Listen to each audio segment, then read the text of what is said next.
whole nother level on that. So yeah, we just see that karma train coming through. Choo-choo. Mood of the day. Really? You gotta give us more credit than that. Some people, buckle up, buttercup. When someone shows you who they are, believe them. Good morning. Welcome back to Mona's Take. My name is Monadrose, and we are here to talk about everything Big Brother life feeds. If you don't want any spoilers, come back and watch this episode after Wednesday night's episode of Big Brother. Because there are some spoilers. Alright, so let's do a quick recap. We got Dee as head of household. We have Yash, Ashley, and Melody on the block. Not Melody, Mallory. Sorry. Mallory wins veto, takes herself off the block, and Dee replaces her with Ashley. I think she took the path of least resistance. For the first week, it's probably not a bad choice. I'm going to tell you, I am really impressed with Angela right now. I didn't think I would be. I didn't really like her in the beginning. She still gets on my nerves a little bit, but she has impressed the hell out of me, keeping her temper in check. Drew went back to Angela and to Devon's and told them everything Jason told him. Told Angela that the whole bonding moment that she thought she had with him over him being gay and missing his mom, and she was feeling for him and she gave him a hug while he's looking up at the camera and winking. And she's telling him how she understands because her son is gay and he just came out to her. I think she said after she was on the show last time. But Angela really felt like they had a heartfelt bonding moment. Like she was helping him. And he's using that. That's to get her touching her heartstrings. And she is really hurt, but she's also very pissed off because that was all fake. That was just to get her reeled in. And he told Devons about the fact that the only reason that Jason was making slop Rice Krispies for Devon's daughter's birthday was to get him off guard so he doesn't know that he's coming after him and that it's all fake. Just very personal things. There's gameplay to me, and then there's just shady shit drama. And Jason is starting to strike me as shady shit drama. Period. He runs his mouth too much. Tells everybody that'll listen his plan. If you talk to everybody in the house, eventually you're going to talk to someone who's aligned with Devons and Dee and Angela, and it's going to get back to them. So Devons handled it a lot better than Angela did. And actually, Devon has talked Angela off the rooftop a couple of times because she just really can't believe that Jason would do that to her. Her heart was generally hurting for him in that moment, thinking that he's the only gay person in the house and all of this. It was just nasty. It didn't need to be that way. Next, we have a conversation between Dee and Camus. And he's telling her that she should put Lala up. So he told her that.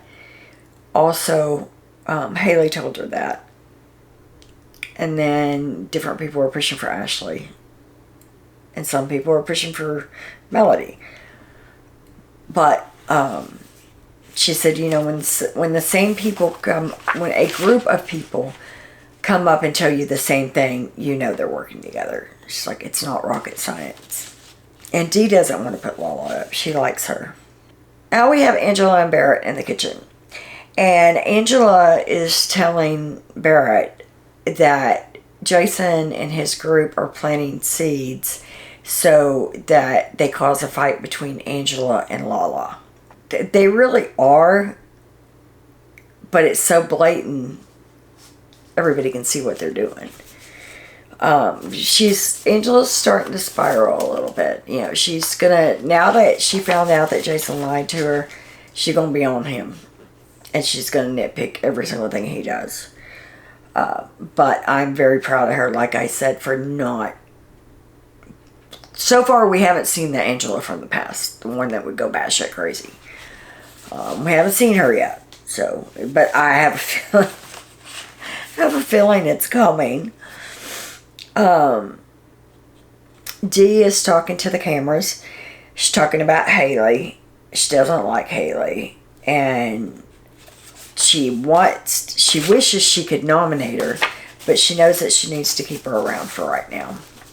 So she's still playing into the Kamu, Chalk, and Haley alliance with her in it. So she's still using them for information. Spoke too soon. Angela's sitting at the table. She got her glasses on. She's talking to herself, but she's talking out loud. Nobody else is in there, I guess. And she's like, who the F do you think you are? Who the F do you think you are trying to get me and her to fight? You're just here for good TV. I'm here to win the effing game. So she's a bit riled up still. It's going to explode eventually. I don't know, though. I'm sure that production's having a fit, because I know for a fact that they start stuff between different people. You know, they would give them hints in the diary room on what they should do and what they shouldn't do. They say it's not, they don't, but I know they do. But Devins and Dee have done an excellent job at keeping Angela from losing her shit. So they're probably having a fit right now, because they want the old Angela to pop off. And she probably will. But for right now, Dee and Devins are handling her perfectly. Taylor's in the hot tub room talking about food. She's talking to herself or the camera, I guess. She's the only one in there. But she's naming off every type of food that she wants. I feel sorry for her, because I know the have-nots got to be miserable. But she just talking about it. She's just naming things one after another. Oh, this would be good. Oh, that would be good. And that went on for quite a while. Drew and Dee are in the HOH room picking each other's brains. She's assuring him that he can say anything to her, because she's starting to realize, as she's talking to Drew, that he's holding back. Like, he's saying what he thinks she wants him to hear or wants him to say. And she finally just comes out and says, look, this is a safe spot. You can say anything to me. If we disagree about somebody, we disagree about somebody. But that's part of being in an alliance. This is a safe place, and you can say what you want. So I think they're starting to notice that Drew is cautious around them. Even though they're supposed to be in the crossovers together, you can tell that he's trying to pick their brain instead of saying what he wants to do. Alright. Jason, Rome, and Laura are talking. They want Taylor to stay over Yosh. They want Yosh to stay over Ashley. So depending on who wins this blockbuster, I think if it's Ashley and Taylor on the block, I think Ashley's going to go home. I may be wrong, but just kind of listening to everybody, I think Ashley would be the one to go home. If it's Yosh and Ashley on the block, I think Yosh goes home. If it's Taylor and Ashley on the block, Ashley definitely goes home. So I think Taylor is a keep no matter what. I think everybody's pretty much agreed they're going to keep Taylor no matter what. Things can change. This is Wednesday. Is this Wednesday? Yes, this is Wednesday. So this is one more day, one more night that they've got that crap can blow up and just turn people's opinion on what's going to happen. We've seen it happen before. But right now, I think that's pretty much where they stand. Yosh joins the conversation. They're just like really talking him up. Yes, hyping him up. You can do this. You can win the battle of the block. Da, da, da, da, da. And he gets hyped up pretty easy. Yeah, I'm going to beat my chest and I'm going to win this game. I don't know. I think, honestly, for the blockbuster, depending on what it is, I'm thinking that he probably has the best chance of winning it out of the three. We'll see what Ashley can do. But as far as competition-wise, I don't know. I don't know between the three of them. I would pick Josh to win the blockbuster. Ashley's out by the pool, talking to the girls, tanning stories about boys and just whatever. Her tattoos, you name it, anything but the game. It's like she doesn't even act like she's just been nominated. She's not talking to anybody one-on-one to find out where their heads are at. Taylor's constantly talking to everybody. Yash is constantly talking to everybody. But Ashley doesn't seem to be doing any kind of campaigning at all. I think maybe she's waiting. To me, that's just a waste of... You have 3 days to change someone's mind in case you don't win the blockbuster. I would start working that right away and having one-on-ones with people. Where's your head at? Not like they're going to tell the truth anyway half the time, but you can try. Alright, Rome and Lyric. They are in a full-fledged romance. They are already talking about falling in love and them meeting each other's families and all of that. I'm like, today's Tuesday. I've been thinking it's day Wednesday all day long. Today's Tuesday. Anyway, as of today, they have been in that house 1 week. They were together the second day. So they've had 5 days to fall in love and start talking about meeting each other's family and all of that. And they could show anything else. There's been speculation that Drew and Melody are going to have something going on, but they so far haven't seen any of that. Unless stuff happens and they're not showing it, which could be the case.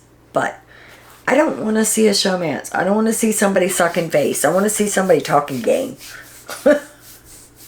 And especially not her, because that voice just...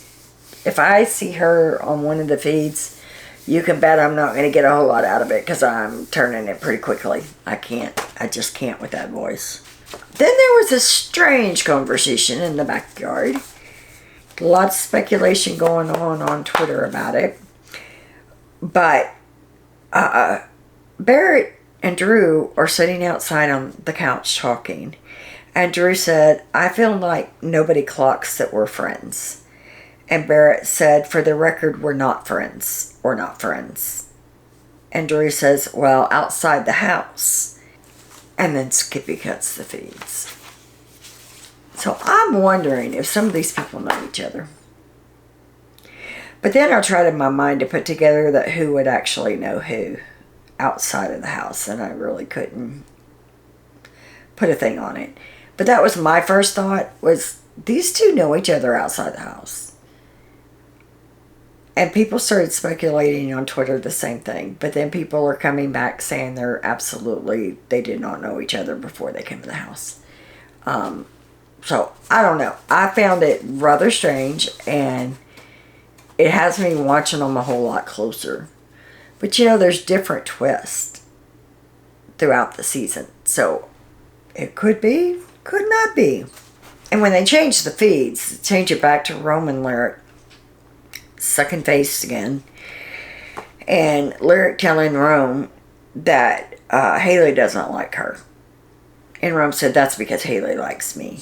Rome, I can't put my finger on it, but there's something about him that just screams player. I don't know what it is.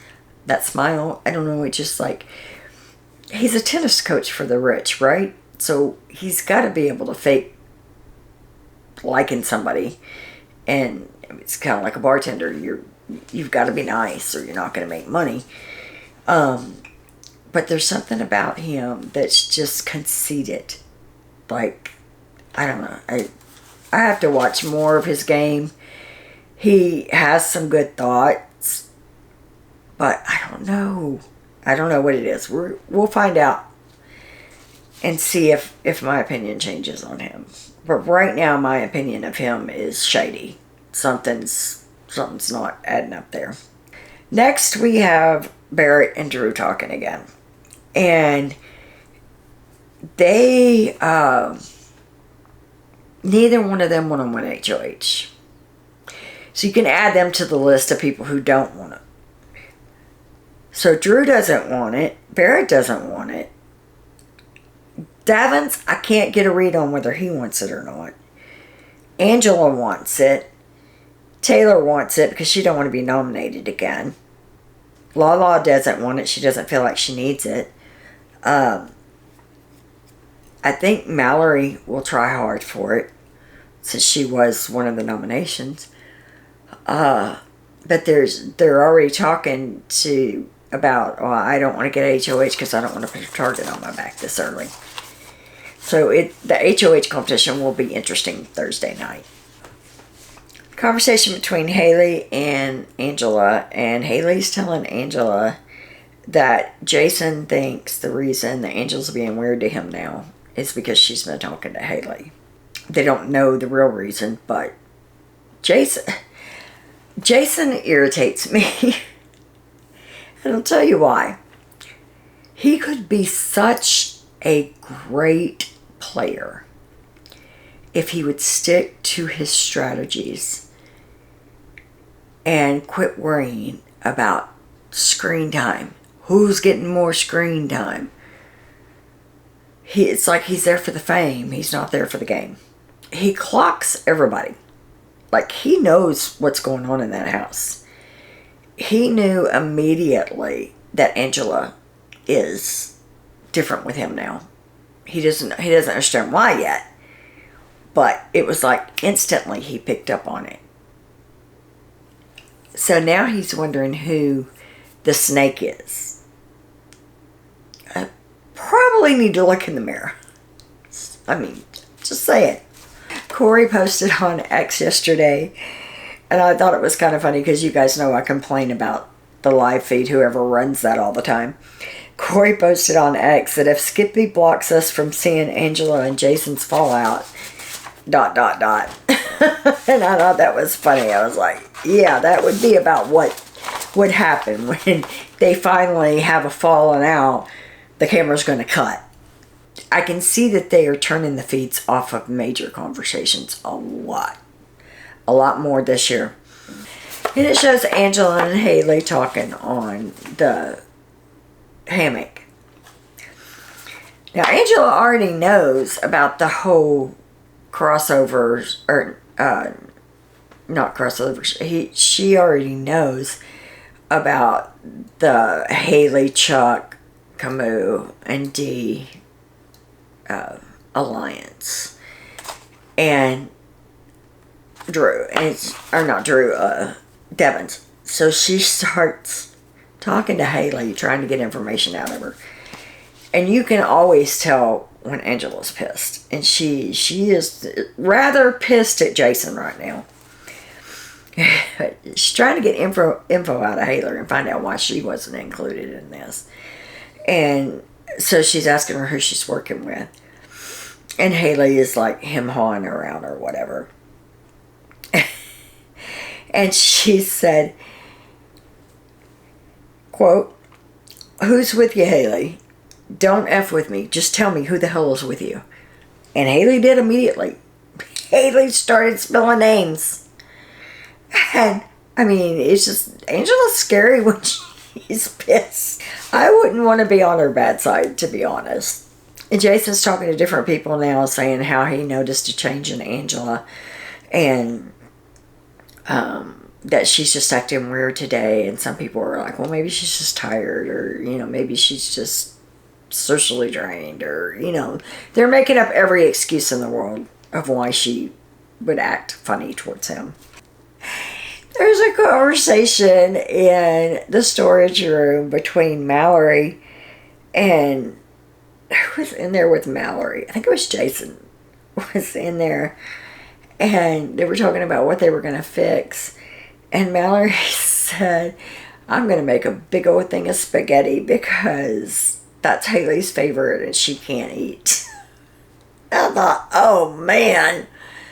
So Mallory's already on Haley. It's like so many people in that house don't like Haley. I don't get it. I mean, she's done a few things, I would say, to a few people, but the majority of the house does not care for her. Another conversation going on in the backyard. Again, Jason's talking to whoever will listen about Devon's and screen time, and they need to get them out of there so that they get more screen time, because if they're not, if the returning players and the Drew and Dee, if they're all out of there, then they'll get more screen time. I know you're not getting paid by screen time, so I don't understand. He's just very... I don't know. Jason is messy. He likes that drama. And I'm ready, because I think Angela will tear him a new one. I honestly do. When she's finally unleashed on him, I think she's going to tear him a new one. Rome told Drew that Lyric was coming for Dee and Haley, so that's going to get back to Dee and Haley. Angela's talking to Devons. And she's talking about how she feels like Lala is acting different towards her now because of Jason and them trying to start a fight between Lala and Angela. So they'll have reason to put Angela up. And she's asking Devon. She said, should I talk to her? Should I ask her what's wrong? You know, she just seems different towards me. And Devon said, absolutely not. He said, what you can do is just be nicer. Just continue doing what you're doing. Talk to her the way you've always talked to her. And he said, I'll chat her up a little bit and I'll tell her how much you think of her and blah, blah, blah. And Angela's like, oh, you would do that? And Devon's is like, yeah, I'll do that. So Devon's is Angela's handler as of right now. So Rome got a little sloppy and Angela noticed. And Angela's telling Barrett and Devons about it. How she sat there and watched him call people up to the weight room last night, one by one. And they were in there for over an hour. And it was Jason, Lala, Rome. And then they called up Lyric. And there was one more. Anyway. And Barrett said, yeah, he said, I don't think Taylor really wants to be a part of that. And I haven't really seen Taylor with anybody as a strong, I'm in this alliance. We'll talk about the alliances here in a minute, towards the end. But I haven't really seen her in anything concrete. Last night was hard to watch. I admit I didn't stay up too late watching it. They had a lot of things. They had a little sing-along dance thing in the backyard, and they had a good night. They were goofing around. There wasn't a whole lot of game talk or anything going on. But there was a bunch of them in the kitchen. And Devons was talking to somebody. I couldn't see because his back was to me. I couldn't see who he was talking to. But he was talking about having to go to the bathroom in Survivor and going in the ocean and looking out and seeing a shark that's like really close to you.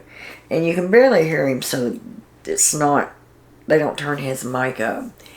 But he's talking about Survivor stuff. And Jason just, like, gets loud and starts telling funny stories and just, look at me over here, don't look at him, you know. It's just funny to watch Jason. He is so fixated on Devons. And I don't know why. It's like he is so jealous of him. I don't get it. I think it's because Devons is nice to everybody. He knows Jason don't like him. And he's still just sweet as pie. Angela, he's trying to teach Angela that. Like, that hurts them worse than you going off on them. And you stay looking good. And the other person looks like an idiot. It's like they're the ones that are doing way too much. They're getting noticed. It'll bite them in the butt. Just wait. Devons is good at that. And the brief little bit that I caught this morning before I went on, Jason is talking to Angela. And he says that he hopes no one gets nasty and personal. And Angela's like, yeah, I really hope that's the case too. And yeah, I really get along good with everybody. I just hope it's genuine. And Jason's like, oh yeah, same. Angela did. She deserved an Oscar for not telling him where to go. Because I probably would have. People still tell me, oh, you love Big Brother so much, you need to go on Big Brother. You need to go on Big Brother. I would be voted out so freaking quickly because of my temper. Because if my mouth doesn't say it, my face does. Like, I would be so transparent. And I have a very short fuse for stupidity and drama. So I would probably be one of the first voted out. Okay. Evidently, they're coming down hard on live feeders. Ones that are doing recaps, the ones that are posting on Twitter. I never post any clips from the show or from the live feeds. One, because I don't know how. But I always thought if it was 10 seconds or less that you could get away with it. But CBS has sent a lot of copyright letters out to streamers, people who are either recapping the show on YouTube or just posting clips and comments and stuff on X, Twitter. Oh, it's still Twitter to me. I know it's X, but that's what I still call it. It's Twitter. They've been sending a lot of letters out on copyright stuff. They are coming down hard this season. And I think, everybody was wondering why there was such a social media presence with CBS this year, because there usually isn't. They have an X, they have a Facebook, they have YouTube. All the things Big Brother CBS has now. And they're watching. And they're getting people. So, I don't think that they can copyright me for anything, because I don't use any video from them. I get my pictures off the internet, but I don't like take screenshots of the live feeds or anything like that. So I don't think I'll have a problem with that. But I find it rather interesting that they're coming after the live feeders, because that's where they make a lot of money too. You have to be a subscriber on Paramount in order to watch all the feeds. You can watch some of them on the YouTube thing that they're doing, but it doesn't give you 24-hour access. It gives you a little bit after each show or something like that. So I don't know why they're coming after the live feeders, but they are this year. I hope they don't get rid of them next year, to be honest. So that's about all for tonight. I'm going to get off here, get this edited, and get it uploaded. And I will see you guys tomorrow. And it will actually be Wednesday tomorrow. I thought it was Wednesday all day. Today is Tuesday. So they still have a couple of days to turn things around. We'll see how it goes. Remember to like, share, and subscribe. Please help me get my views up there. Haven't been on YouTube for a couple years, so I'm trying to get my numbers back up. I would appreciate your help. I will talk to you guys tomorrow. As always, much love.